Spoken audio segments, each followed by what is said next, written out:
Hello and welcome to StudyIQ. I am Prashant Mavani. I hope you all are doing good, my dear friends. Today is 25th October. A special topic that I have got for you guys is based on artificial intelligence. We are going to talk about it, but before that, I would like to introduce all of you to our pen drive and tablet courses for various different exams. As you can see on your screen, we have different pen drive and tablet courses. To find out more about it, do check out studyiq.com.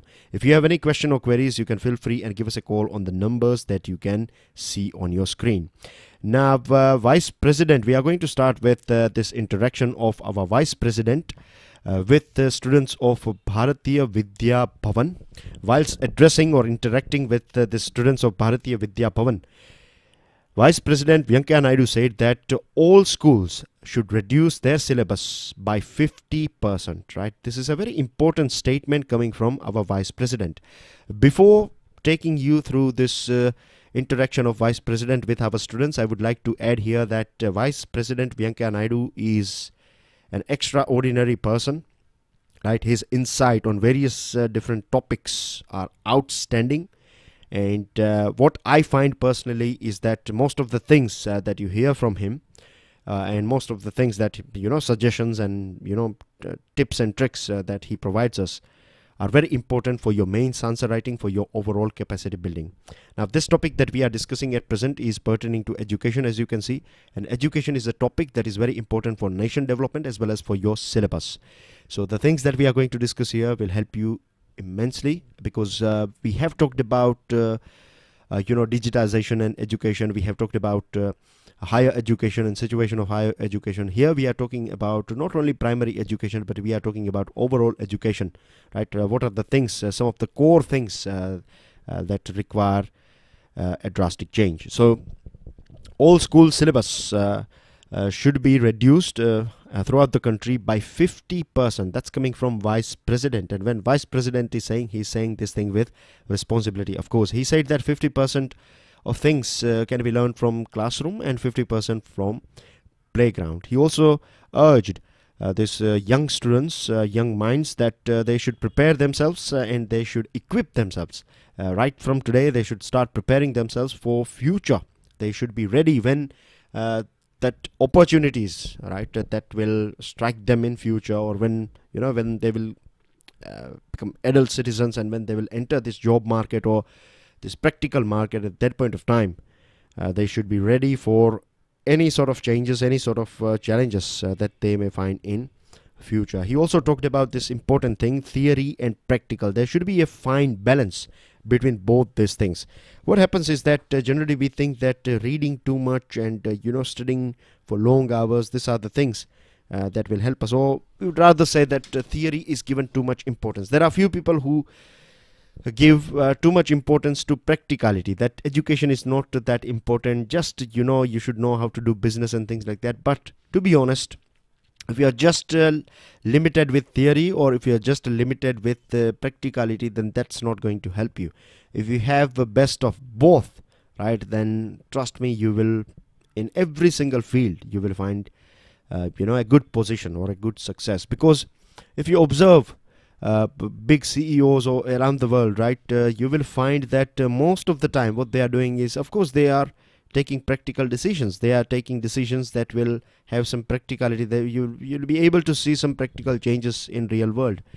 But when they are not in their offices, or I would say, when they are not out there in the field, most of the time they are educating themselves. They are going through various different theories. If you visit a good doctor, right, a doctor who is practicing for maybe 5 years, 10 years, 20 years, you will find very good books, right? The books pertaining to his or her profession in his or her chamber. And this indicates that if you have a fine balance of theory and practicality, this will help you a lot.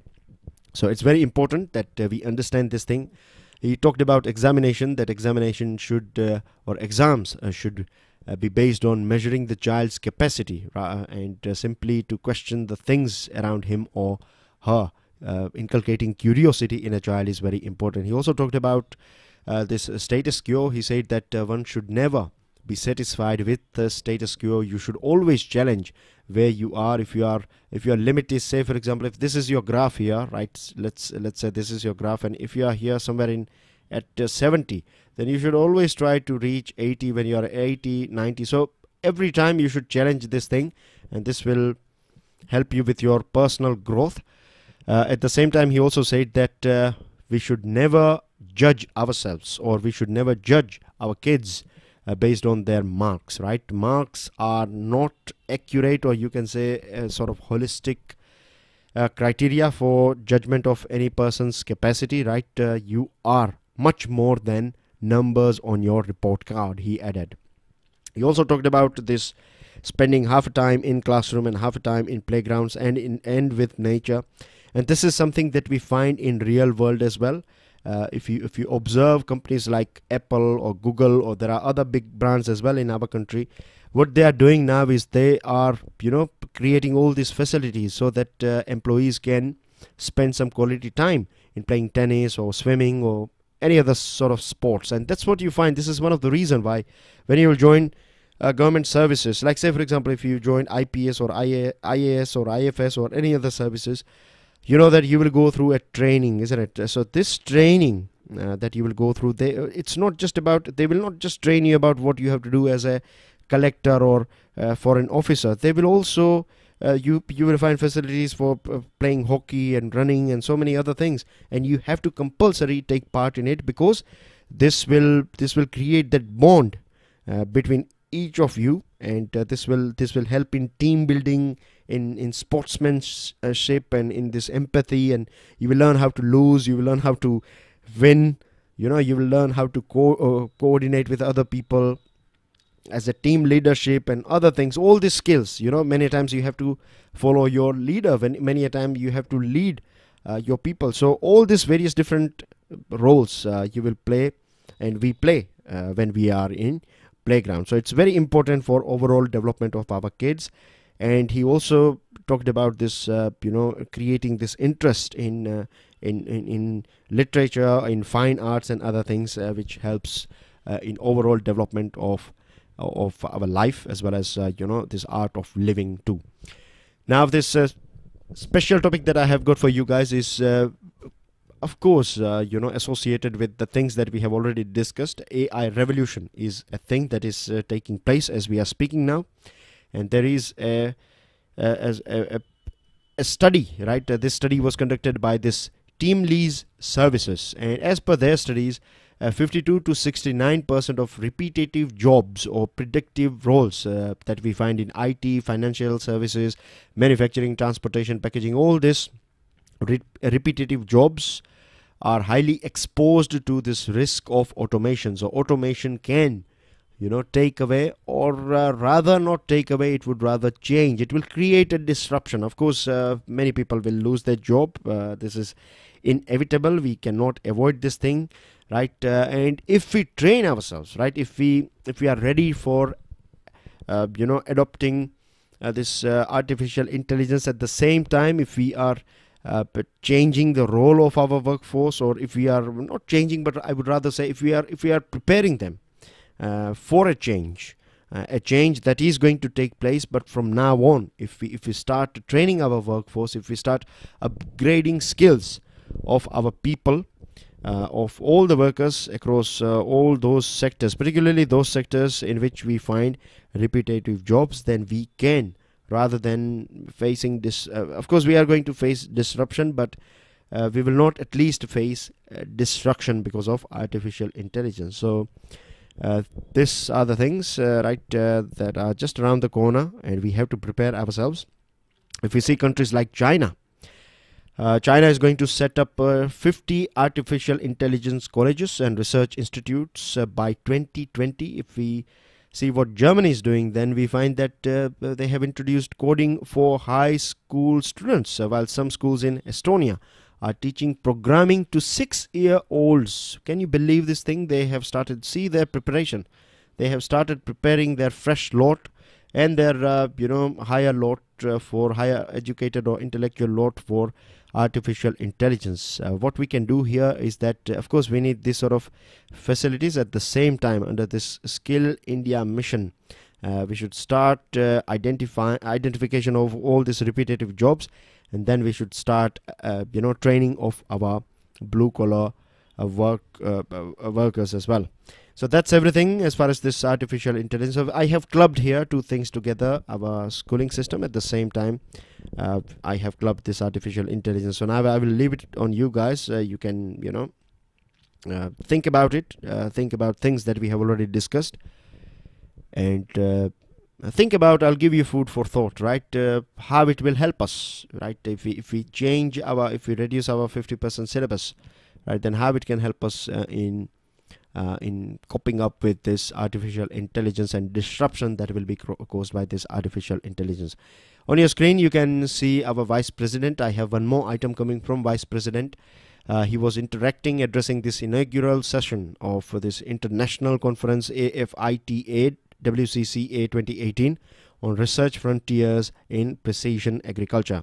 So this meeting or this conference was more about agriculture, and he talked about this thing that value addition is the only thing, right? It's one of the most important thing, one of the solution. If we want to improve our farmers' income, then we have to do something about this value addition, right? If you are producing something at your field, and if things or value addition is taking place in an urban setup, then that's not going to help our farmers. We have to do something at village level. He also talked about this diversification of activities, as well as adding or taking up this allied activities. Allied activities means that if you are engaged with agriculture, then you can look after, you can create small ponds, and you can look after this, fisheries and dairy production and poultry, and all these things will supplement income to our farmer. He expressed his concern about this urban-rural divide. We know that technology and facilities and everything is available in urban area, but when we hit rural area, we find that all these things are missing. So if this divide is not, if this gap between these two valleys, or this valley that we find between these two mountains, right? One is your urban and the other one is rural. If we don't reduce this gap, then this is going to create more poverty and more issues rather than overall development. He talked about smart cities, but he said that we need to develop smart villages, and this is this is one of the most important things. When we talk about economy, we say that our economy is agriculture-based economy. And if agriculture production or if rural production is not good, then it will impact our industry as well as services. So in short, if rural economy is not doing good, then it will impact our urban area as well. And if we are thinking to create smart cities, then they cannot survive. They will not become sustainable if villages are not made smart. So we need smart villages, we need smart farmers living in those smart villages, and technology is a thing that should not be confined just to urban area. We need to take technology door to door, particularly in rural area. And if we want to see a new era of agriculture, a renaissance of agriculture, then for that we have to adopt digital application, and we need to inculcate digital technologies. So that's everything. Moving on to another important item. Seoul Peace Prize Committee has confirmed this 2018 Seoul Peace Prize on Prime Minister Narendra Modi. This is because of his dedication, as well as his important role in international cooperation, rising this global economic growth, accelerating human development of people of India, as well as promoting democracy, his economic policies, his international policy or foreign policy, Modi doctrine or Act East policy. All these things were taken into consideration whilst deciding his name. Seoul Peace Prize was established in 1990s when this 24th Olympic Games were conducted in Seoul, that is in Republic of Korea or South Korea. And this award is given biannually, that means every 2 years. The last item that we have here is BS4, right? BS4 will be banned post 1st April 2020. BS4 is a type of engine, right? A technology that helps in reduction of carbon emissions. So from BS4, we are going to jump directly to BS6. Remember this thing, right? Keep this thing in your mind. We are not going for BS5. We are directly going to jump to from BS4 to BS6. That's everything in today's discussion. Thank you very much for listening. Make sure you download the PDF of today's lecture from my FB page and Twitter handle, and please make sure that you share this thing with other students, right? We should make sure that this gift of knowledge should flow freely. So you are the ones, it's on you guys. Please make sure you share the video as well as PDF file with other students. God bless you all. Enjoy your studies. Jai Hind.